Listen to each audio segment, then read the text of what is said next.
Welcome to the Python Django Ultimate Web Security Checklist course. So before we dive in and take a look at what we'll be doing in this course, I just want to make it clear and upfront with you that to take this course, you need to at least have a basic knowledge of Django. So you must at least know the fundamentals, including basic HTML, CSS, and JavaScript. So if you are all set up with that and you have a good knowledge of that, let's dive in and take a look. Users will be able to register their accounts with their username, email, and password, and after that they will have to complete a reCAPTCHA and just specify that they're not a robot. This helps to prevent any sort of website abuse. Also, once users are logged in, and let's say they forget to log out their account after a few hours or so, their session will automatically be timed out and you can set this timer accordingly. Users are also able to enable two-factor authentication to their account, so they can utilize, for example, Google Authenticator to scan the QR code and enter in their token to set up two-factor authentication. Once users have set up two-factor authentication, the next time that they're able to log into their account, they will then be greeted with a prompt asking them to enter in their token. So basically, users will then go to their Google Authenticator app and enter in the following token. Right.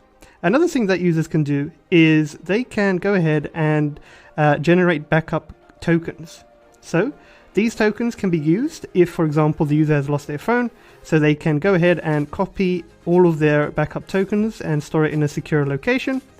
So basically, once the user logs out and goes in turn to actually log into their account for the second time, they can then choose the option to use a backup token, and they can simply go ahead and pick any of the following tokens that they have saved and simply just copy and paste that in order to log into their account. So another thing that this application does is it also prevents users from logging in too many times. So basically what can happen is if you try to log in too many times, your account will be locked for a set amount of time. So this also helps against brute force attacks. Another thing that we'll look at here is, of course, setting helpful configuration settings for pre-deployment. So that's that, guys. Thank you for watching, and I hope to see you in this course. See you guys. Hi, everyone, and welcome to the next lecture, which will be focusing on the course overview. So, first of all, you're probably wondering if there are any prerequisites for this course. The answer is yes, there are. So you would need to have a basic knowledge of HTML, CSS, and JavaScript to take this course. Now don't worry, you don't need to be an expert in these languages. You just need to have a rough understanding, which is more than sufficient, because remember, this course is meant to be on Django. So do bear in mind, this is a Django course, not a HTML and CSS course. So don't worry too much if you don't have such a strong knowledge on these languages. Just a basic foundation is perfect. Okay. You also need to have a good knowledge of Django, so do bear in mind, this is very important. So I will not be teaching the basics and I won't be going into great detail into explaining certain concepts which are at a beginner level, so do bear this in mind. I'm not going to go as in detail with beginner level topics, so make sure that you have a decent knowledge of Django. Okay, so you're probably wondering what we will be learning in this course. So we're going to learn how to secure our Django web application in the following ways. So this will be by adding a reCAPTCHA. We're also going to be learning how to implement two-factor authentication. So when a user attempts to log in, they will have to put in a token from an authenticator app, such as Google Authenticator, to get access to their account. Now, of course, this will be optional for the user. We'll also be learning how to add a session timeout, how to protect our web application against brute force attacks, specifically with the username and passwords being brute forced. We'll also learn how to create environment variables, and these are very important for securing our sensitive data within our application. We'll also learn how to configure and set various built-in security settings which are important for deployment. And I'm also going to teach you a few extra tips and tricks for you to know and be aware of. This will include file handling and so on. All right, so that wraps it up. So that is basically the course overview briefly. We will also learn a few things here and there, so do bear that in mind. And welcome to the next lecture, which will be focusing on the sort process. So I know there are a lot of you that are eager and really excited to begin in this course, but there's just something I feel that we need to discuss before we move on. So that is that we need to structure our sort process. So as you can see in this picture here with a book of the face, so this clearly depicts what I'm about to mention now.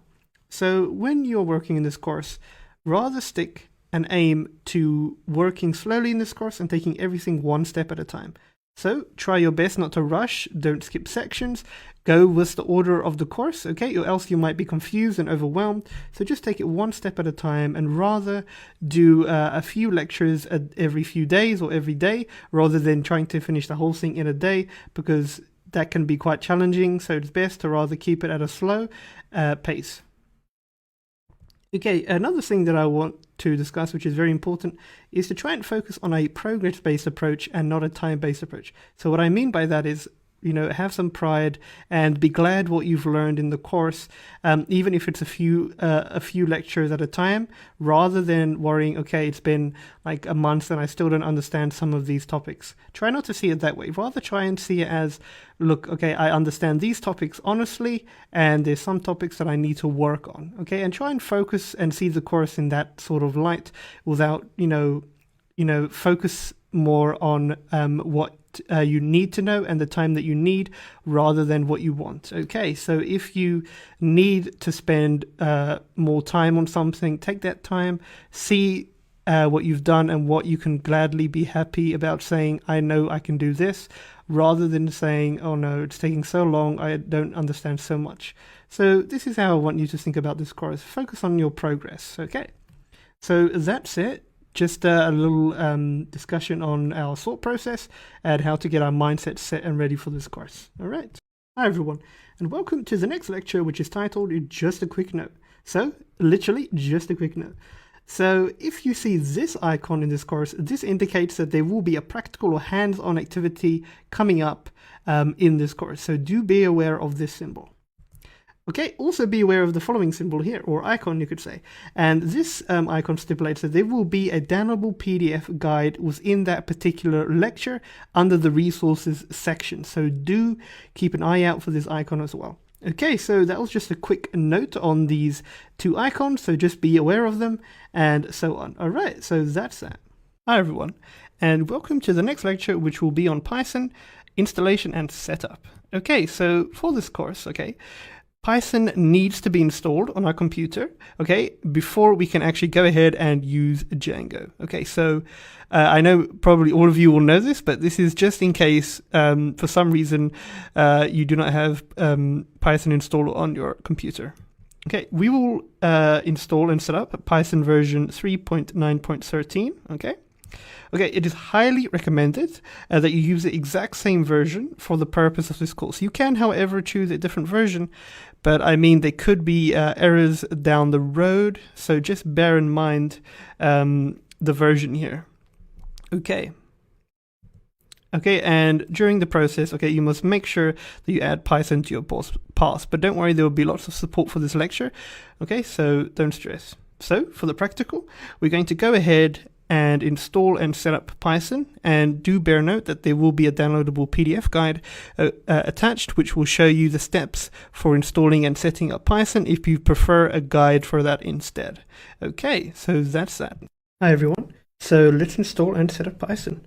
So first of all, you just want to head over to Google and you want to type in Python install. Okay, after that we want to select the first option that we have here, which is download Python, python.org. Okay, then we can just scroll down the page a little bit until we see this nice table here with different release versions for Python. Now, of course, the version that we want to choose is Python 3.9.13. Okay, just make sure here by the heading up top that that is the version that we will be using. Now we can scroll down to the bottom until we see another table with files. Now the file that we want to download is the Windows installer 64-bit, which we can just select. Okay, once it's downloaded, we can then open it up.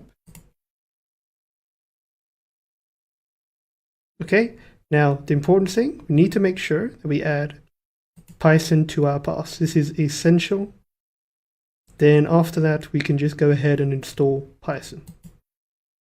Okay, so the setup shouldn't take too long. So let's just wait.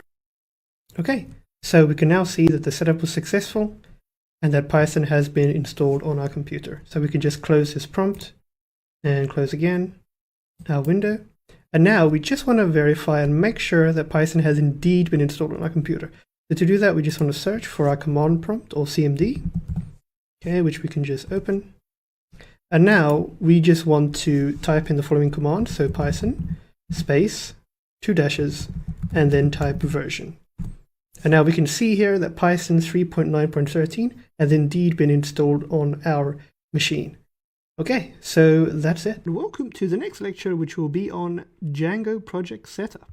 So for the practical, we're going to set up a virtual environment for our project. Okay, so this virtual environment is important so that we can install all the packages in our virtual environment and not globally on our system. Then we're going to install and set up our very own Django project. And just to make sure everything's working correctly, we need to then go ahead and test our development server. So let's get straight to it in the practical. Hi everyone, and welcome to the next hands-on activity where we are going to set up our Django project. Now there are a few things that we need to do before we can get straight to it. Alright, so first of all, we want to create a folder on our desktop. So you can see here, my desktop is clean. So make sure yours is clean and free of clutter. So we can right click and just say new folder. Now I'm going to name my folder dev, okay, short for development. So you can decide what you want to name your folder. Next thing that we want to do is we want to open our command prompt. So you can look for it by typing CMD and it's here, command prompt. So we'll be using this to run commands for our Django application. Now the first thing that we want to do is cd into this dev folder. So cd, I mean change directory, that's what it stands for, C and D. So at the moment we're in our users location. So we can just say cd desktop to come over to the desktop here. So let's do that, perfect. Now we want to cd or change directory and move into this dev folder. So we can say cd dev. Perfect, so we now, as you can see, our root is now pointing to this particular folder.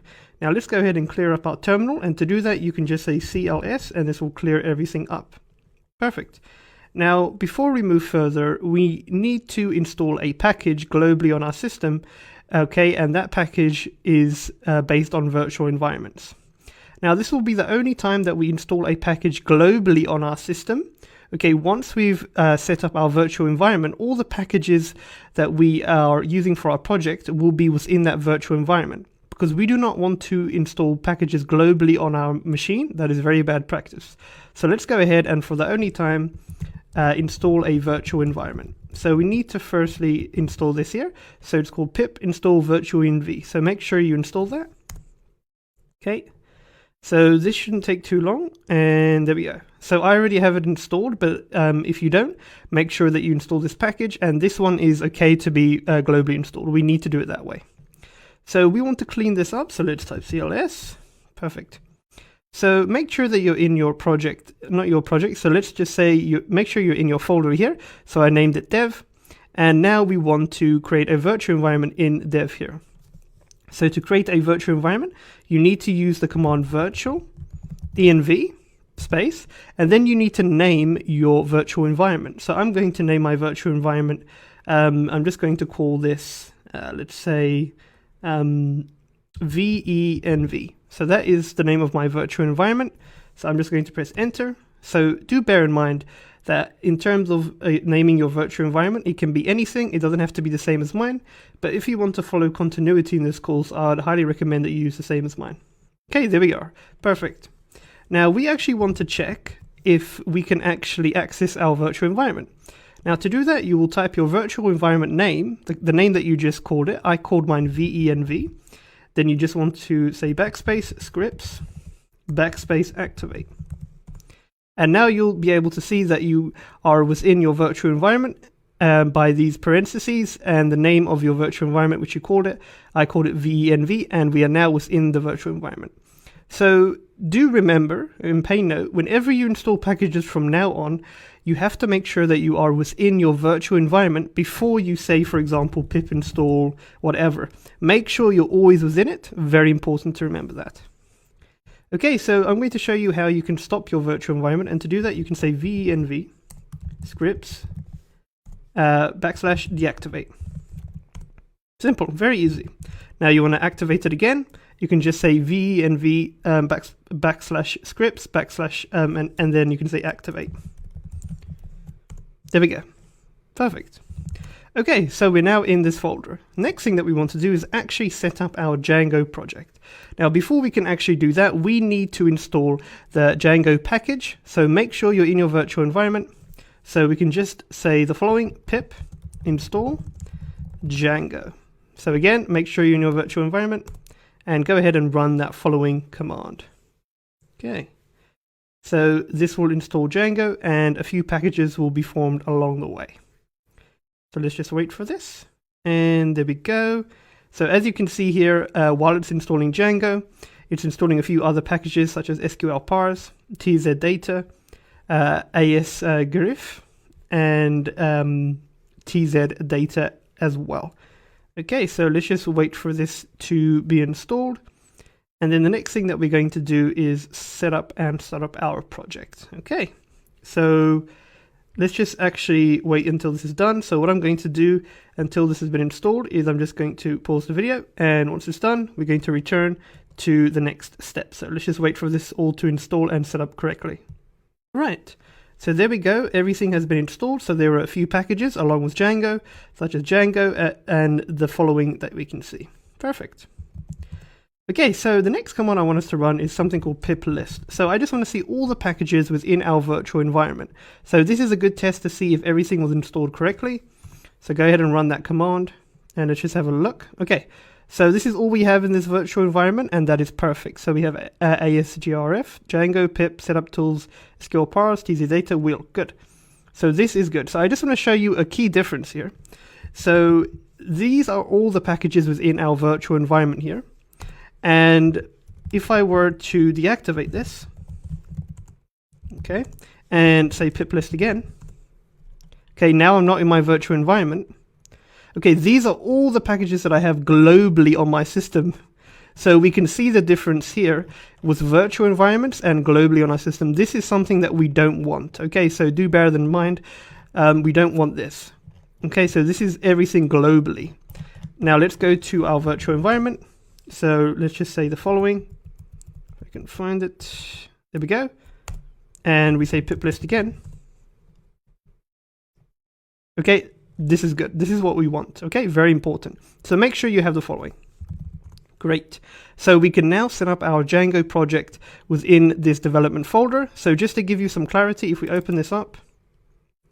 Okay, in this dev folder, we have our virtual environment called venv.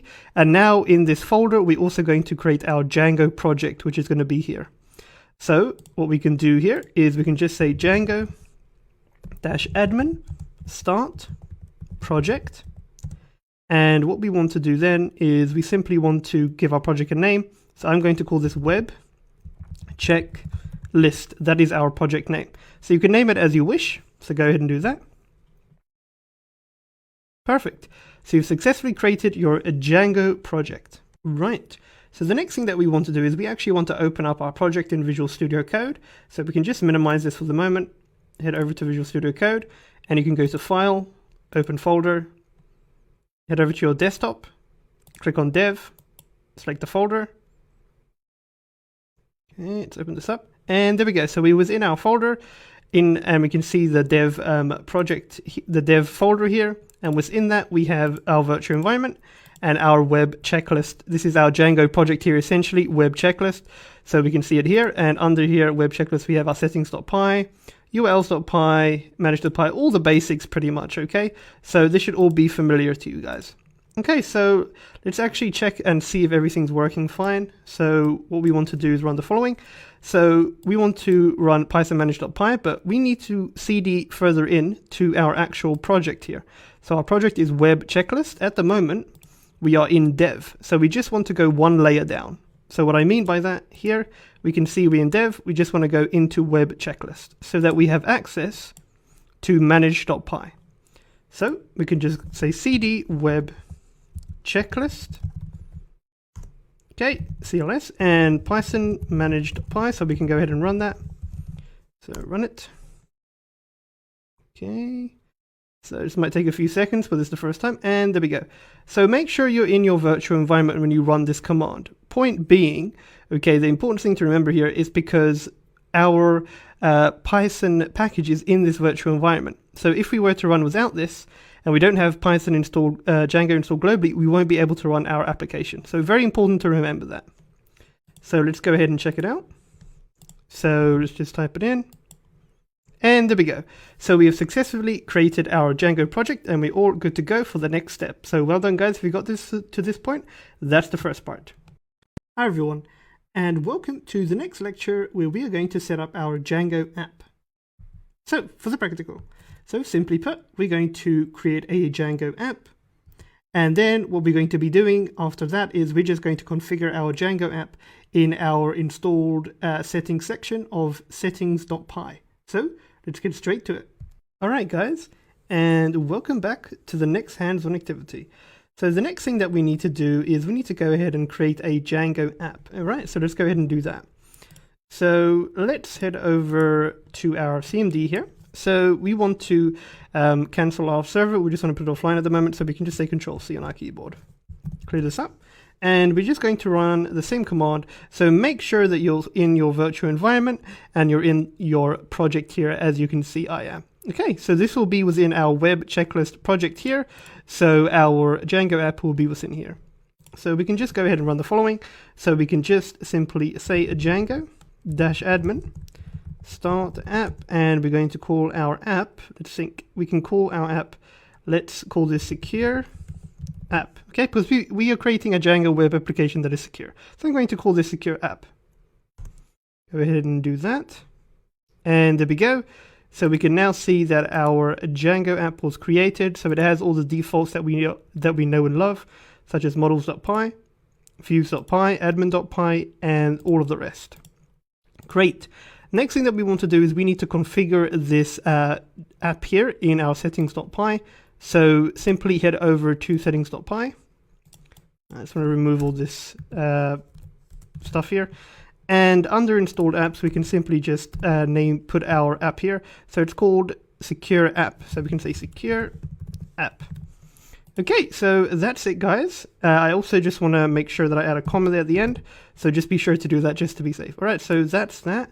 So we have now created a Django app, which we called secure app.